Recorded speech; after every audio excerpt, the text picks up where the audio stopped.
بسم اللہ الرحمن الرحیم نحمدہ ونصلی ونسلم علی رسولہ الکریم اما بعد فاعوذ باللہ من الشیطان الرجیم بسم اللہ الرحمن الرحیم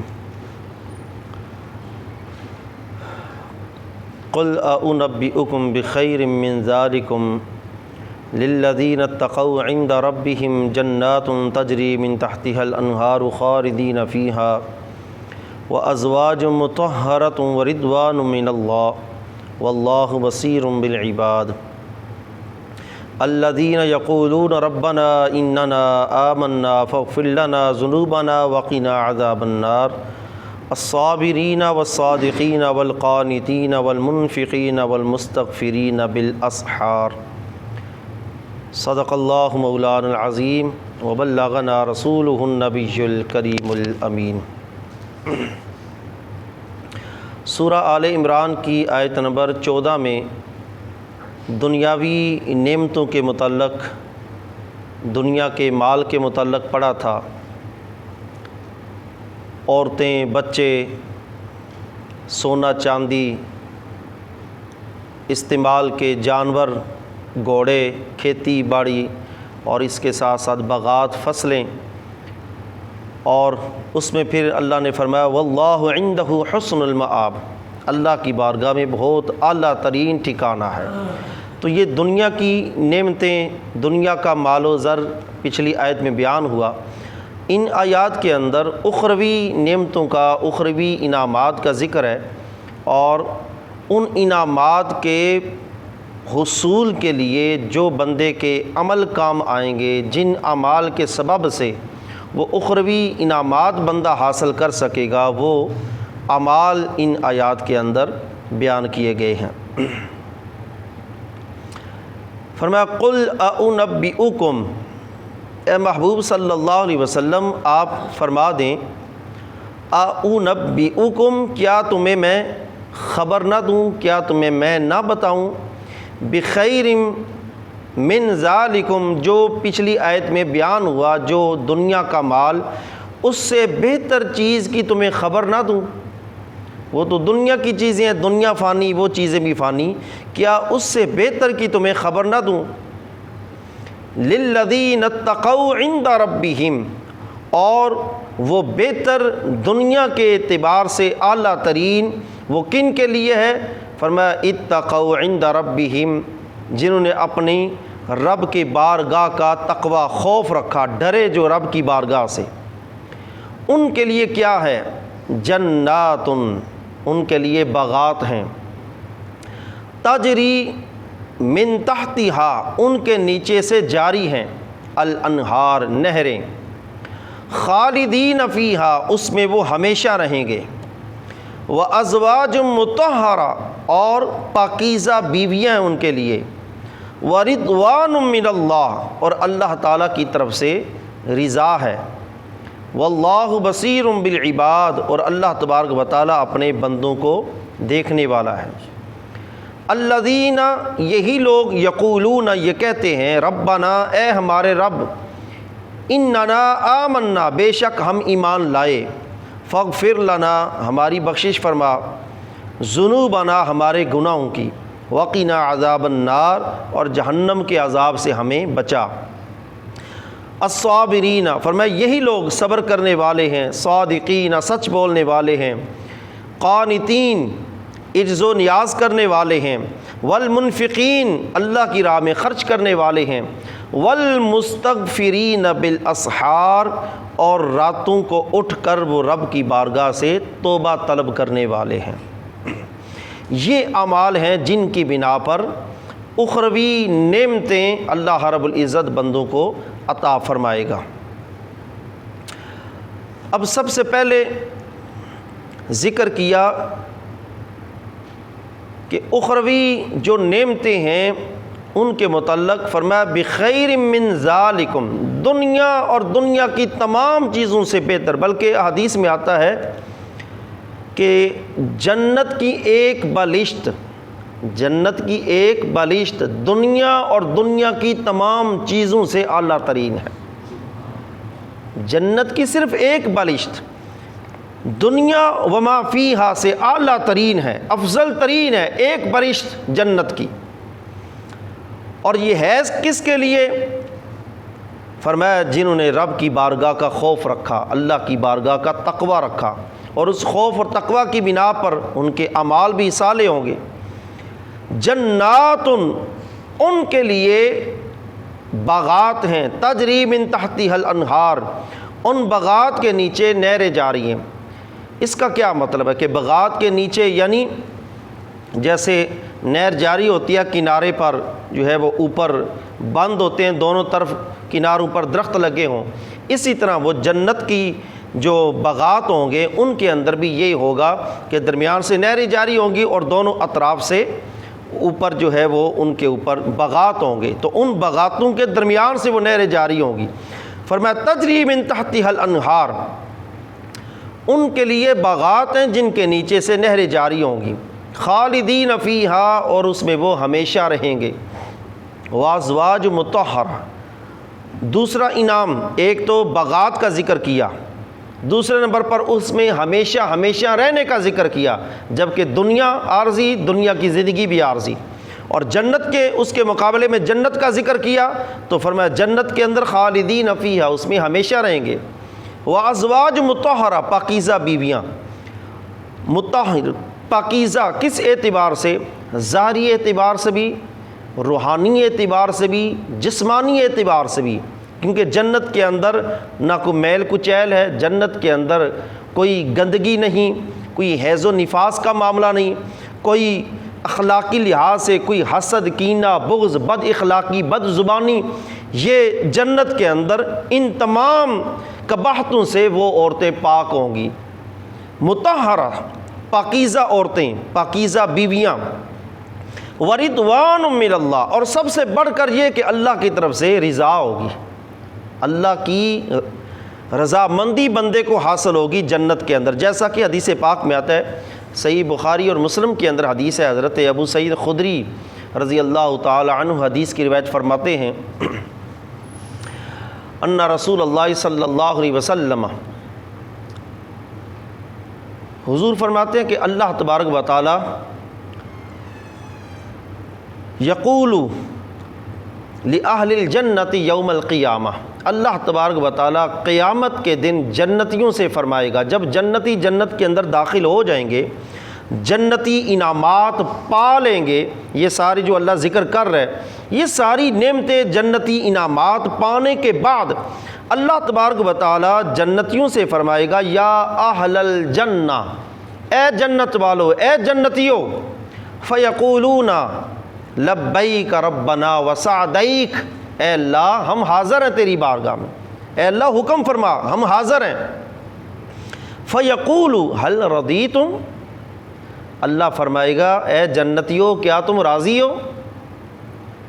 جو تمہیں جنت کے اندر عطا ہوئے ہے، جو نعمتیں ملی ہیں، میرے وعدے تمہارے ساتھ کیے ہوئے وہ پورے ہوئے، تمہیں جنت ملی، جنت کی نعمتیں انعامات ملے، هل رضیتم، کیا تم راضی ہو؟ فیقولون وما لنا لا نرضى وقد اعطیتنا ما لم تؤت احدا من خلقک، جنتی عرض کریں گے اے اللہ ہماری کیا مجال کہ ہم نہ راضی ہوں، ما لنا لا نرضى، ہماری کیا جرت، ہماری کیا مجال کہ ہم راضی نہ ہوں، تو نے تو ہمیں وہ سب کچھ عطا کر دیا ہے، لم تؤت احدا من خلقک، جو اپنی مخلوق میں کسی کو عطا نہیں کیا، ہمیں وہ سب کچھ تو نے عطا کر دیا ہے، اور ہمیں کیا چاہیے، ہم راضی ہیں اللہ۔ فیقول، اللہ تبارک و تعالیٰ فرمائے گا، اعطیکم افضل من ذالکم، اے جنتیوں میں تو تمہیں اس سے بھی بہتر چیز عطا کرنے والا ہوں، اس سے بھی بہتر چیز عطا کرتا ہوں۔ قالوا ربنا ای شیء افضل من ذالک، اے اللہ اب اس جنت اور جنت کی نعمتوں سے بڑھ کر کون سی چیز ہو سکتی ہے، سب کچھ تو ہمیں مل گیا جنت میں، اور ایسی کون سی کمی ہے جو جنت میں رہ گئی ہے، اب تو نے سب کچھ ہمیں عطا کر دیا جو کسی کو نہیں ملا، کسی مخلوق کو ہمیں تو نے عطا کر دیا ہے، اے اللہ اور کون سی ایسی چیز ہے جو اس جنت یا جنت کی نعمتوں سے بھی بڑھ کر ہے؟ فَيَقُولُ أَحَلُّ عَلَيْكُمْ رِضْوَانِي، اللہ تبارک و تعالیٰ فرمائے گا میں نے تمہارے لیے اپنی رضا کو حلال کر دیا ہے، تمہارے لیے میری رضا جاری ہو گئی ہے۔ فَلَا أَسْخَطُ عَلَيْكُمْ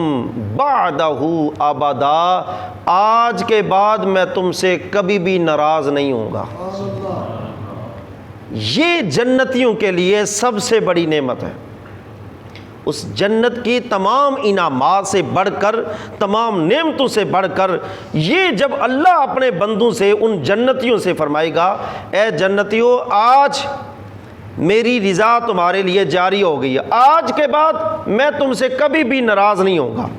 تو وہ ساری نعمتیں جنتی بھول جائیں گے، رب تعالیٰ کی رضا والی نعمت صرف اسی نعمت اور اسی انعام کے اندر مگر ہو جائیں گے۔ تو فرمایا جنت کی نعمتیں تو ہیں لیکن ساری نعمتوں سے بڑھ کر کیا ہے؟ وَرِضْوَانٌ مِّنَ اللَّهِ، اللہ کی بارگاہ سے رضا جاری ہوگی جنتیوں کے لیے۔ وَاللَّهُ بَصِيرٌ بِالْعِبَادِ، اور اللہ اپنے بندوں کو دیکھتا ہے، کون ایسے عمل کرتا ہے جو جنت کے قابل ہیں، کون ایسے عمل کرتا ہے جو جہنم کے جانے کے باعث ہیں۔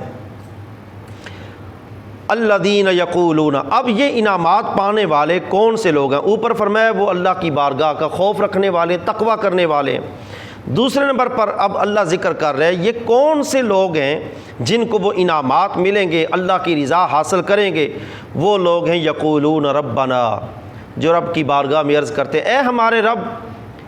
اننا آمنا، ہم تجھ پر ایمان لائے، تیرے نبیوں پر ایمان لائے، تیری کتابوں پر، تیرے رسولوں پر، ضروریات دین پر، جنت، دوزخ، مرنے کے بعد زندہ ہونے پر، حشر، نشر، حوض کوثر، پل صراط، ان تمام چیزوں پر جو ہمیں ہمارے نبی علیہ الصلوۃ والسلام نے بتایا ہم اس سب پر ایمان لائے۔ فاغفر لنا ذنوبنا، اے اللہ ہمارے گناہ بخش دے، وقنا عذاب النار، اور ہمیں جہنم کی عذاب سے بچا، جہنم کی آگ سے بچا۔ یہ دوسرا عمل ہے کہ رب کی بارگاہ میں ہمیشہ استغفار کرنے والے ہیں وہ جنت اور جنت کے انعامات اور رب تعالیٰ کی رضا کے حقدار ہوں گے۔ جیسا کہ نبی علیہ الصلوۃ والسلام خود، حالانکہ حضور علیہ الصلوۃ والسلام کے ساتھ اللہ نے حوض کوثر کا وعدہ کیا ہے، مقام محمود کا وعدہ کیا ہے، مقام وسیلہ کا وعدہ کیا ہے، اس کے باوجود اللہ کے رسول صلی اللہ علیہ وسلم، ایک حدیث پاک میں آتا ہے میں دن میں 70 مرتبہ رب کی بارگاہ میں استغفار کرتا ہوں۔ ایک حدیث پاک میں فرمایا میں 100 مرتبہ رب کی بارگاہ میں استغفار کرتا ہوں، ان کے تو گناہ ہے ہی نہیں جو اللہ کی بارگاہ سے وہ بخشوائیں۔ تو نبی علیہ الصلوۃ والسلام کا یہ بار بار استغفار کرنا، یہ رب کی بارگاہ میں اپنی امت کو یہ تعلیم دینا ہے کہ میں نبیوں کا سردار ہونے کے باوجود، بے گناہ معصوم ہونے کے باوجود، میں اتنی اللہ کی بارگاہ میں استغفار کرتا ہوں، تم تو گناہوں کی بہت بڑی بڑی گٹھریاں ہو تو تمہیں بھی اللہ کی بارگاہ میں بہت زیادہ استغفار کرنا چاہیے۔ تو اللہ نے فرمایا دوسری نشانی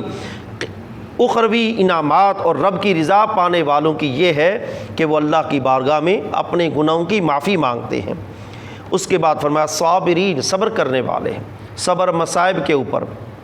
تکالیف کے اوپر، بیماریوں کے اوپر، صدموں کے اوپر، اور عبادات کے اندر مثلا کوئی بھی عبادت ہے اس کے اندر مشقت ہے، نماز ہے اس کے لیے وضو کرنا ہے گرم سرد موسم میں، اور روزہ رکھنا ہے یہ بھی عبادت، بھوک پیاس برداشت کرنی ہے یہ بھی مشقت ہے، یہ بھی صبر ہے، اپنے آپ کو کھانے پینے سے روک کے رکھنا ہے، صبر کرنا ہے۔ پھر حج عمرہ ہے وہ بھی اللہ کی عبادت، اس کے اندر بھی سفر کرنا ہے، جا کر مشقت والے کام کرنے ہیں، وہ عبادات کے اندر صبر۔ اور ایک صبر یہ ہے کہ اللہ تبارک و تعالیٰ کے احکامات کو بجا لانا، اللہ تبارک و تعالیٰ کے جو منہیات ہیں جن سے اللہ نے منع کیا ہے اس سے رک جانا، یہ بھی صبر ہے۔ تو فرمایا صابرین، تیسری نشانی اخروی انعامات اور اللہ کی رضا پانے والوں کی صبر کرنے والے، والصادقین، قول و فعل کے سچے، جو بات بھی سچی کرنے والے ہوں، جن کا قول اور فعل آپس میں موافق ہو، فعل قول کے مطابق، قول فعل کے مطابق تضاد نہ ہو، جن کا سچے ہوں، والقانتین عجز و انکساری کرنے والے، والمنفقین اللہ کی راہ میں خرچ کرنے والے، والمستغفرین بالاسحار اور سحری کے وقت استغفار کرنے والے۔ ایک ہے ویسے گناہوں کی مغفرت مانگنا، ایک ہے یہ خاص وقت سحری کے وقت استغفار کرنا، یعنی راتوں کو اٹھ کر، جیسا کہ حدیث پاک میں آتے ہیں، حضرت ابو ہریرہ رضی اللہ تعالی عنہ روایت فرماتے ہیں، نبی علیہ الصلوۃ والسلام نے ارشاد فرمایا، ان اللہ ینزل الی السماء الدنیا کل لیلہ حین یبقی ثلث اللیل۔ حضور فرماتے ہیں اللہ تبارک و تعالی اپنی شان کے مطابق ہر رات پہلے آسمان دنیا جو ہمیں نظر آتا ہے، پہلے آسمان پر اللہ اپنی شان کے مطابق نزول فرماتا ہے، یعنی اللہ کی خاص توجہات ہوتی ہیں اپنی مخلوق کی طرف، یا اللہ کی خاص رحمتیں جو ہیں وہ متوجہ ہوتی ہیں اللہ کے بندوں کی طرف، پہلے آسمان کی طرف خاص رحمتوں کا نزول ہوتا ہے۔ اور اللہ تبارک و تعالیٰ کیا فرماتا ہے، فیقول انا المالک، انا المالک، اے بندو میں بادشاہ ہوں کائنات کا، ساری کائنات کا میں بادشاہ ہوں، من ذا الذی یدعونی فاستجیب لہ، کون ہے جو اس وقت اٹھ کر مجھ سے دعا مانگے اور میں اس کی قبول کروں،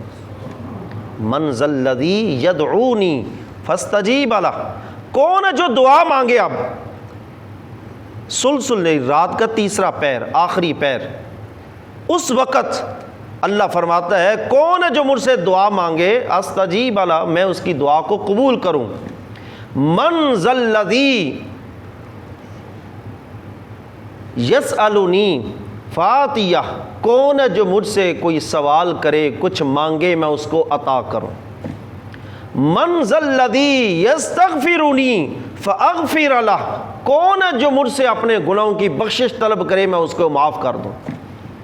یہ رات کا آخری پہر، والمستغفرین بالاسحار، سحری کے وقت اللہ کی بارگاہ میں استغفار کرنے والے، توبہ طلب کرنے والے، وہ قیامت کے دن اخروی انعامات اور اللہ تبارک و تعالیٰ کی رضا حاصل کرنے کے لیے اعلیٰ ترین وہ حقدار ہوں گے، مستحقین میں سے اعلیٰ ترین، جو آدھی راتوں کو اٹھ کر اللہ کی بارگاہ میں استغفار کرنے والے ہوں۔ حضرت لقمان علیہ السلام، سورہ لقمان کا دوسرا رکوع جو ہے وہ پورے رکوع کے اندر انہوں نے اپنے بیٹے کو نصیحتیں وصیتیں کی ہیں۔ حضرت خواجہ حسن بصری رحمۃ اللہ تعالی علیہ فرماتے ہیں، ان لقمان قال لابنہ، حضرت لقمان علیہ السلام نے اپنے بیٹے سے فرمایا، یا بنیا، اے میرے بیٹے، لا تکن اعجز من ھذا الدیک، فرمایا بیٹے مرغے سے پیچھے نہ رہ جانا۔ کتنی پیاری نصیحت کی، وصیت کی، یا بنیا لا تکن اعجز من الدیک یسوط من الاسحار وانت نائم علی فراشک، وہ مرغا رات کو اٹھ کر وہ اللہ کا ذکر کر رہا ہو،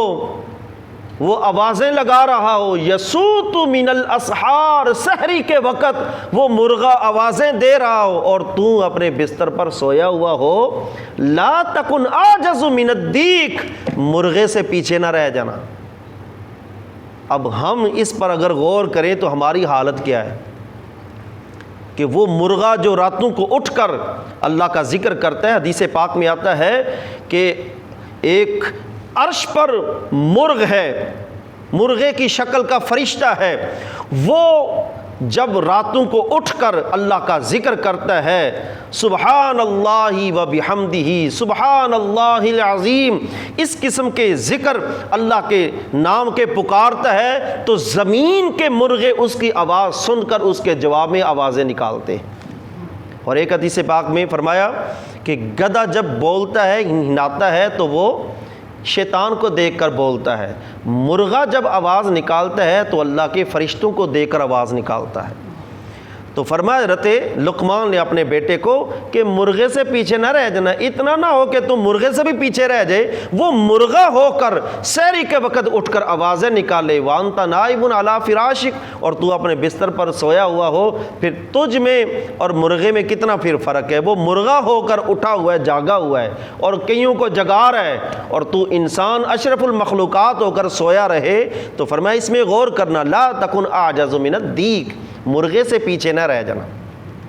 خود نبی علیہ الصلوۃ والسلام کا عمل بھی اس حوالے سے حضرت سیدہ عائشہ صدیقہ رضی اللہ تعالی عنہا ارشاد فرماتی ہیں، صحیح بخاری مسلم میں آپ فرماتی ہے،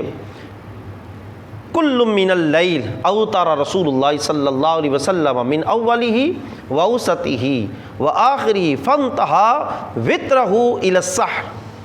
حضرت عائشہ صدیقہ رضی اللہ تعالی عنہ فرماتی ہیں، نبی علیہ الصلوۃ والسلام اپنے وطر کو پوری رات میں پھیرا کرتے تھے، وطر کی نماز کو پوری رات میں پھیرتے تھے، کبھی رات کے ابتدائی حصے میں وطر پڑھتے، کبھی رات کے درمیانی حصے میں، کبھی رات کے آخری حصہ میں، اور پڑھتے تھے حضور تہجد کے نوافل ادا کر کے آخر میں، فانتہا وطرہ الی السحر، اور وطر کو آخر میں سحری تک حضور لے کر جاتے۔ بعض اوقات شروع میں حضور لمبی لمبی نماز ساری رات حضور قیام کرتے، اور وطر آخر میں سحری کے وقت حضور وطر کی ادائیگی کرتے۔ حضرت ابن حاتم رضی اللہ تعالی عنہ فرماتے ہیں، سمعت رجلا فی السحر فی ناحیۃ من المسجد،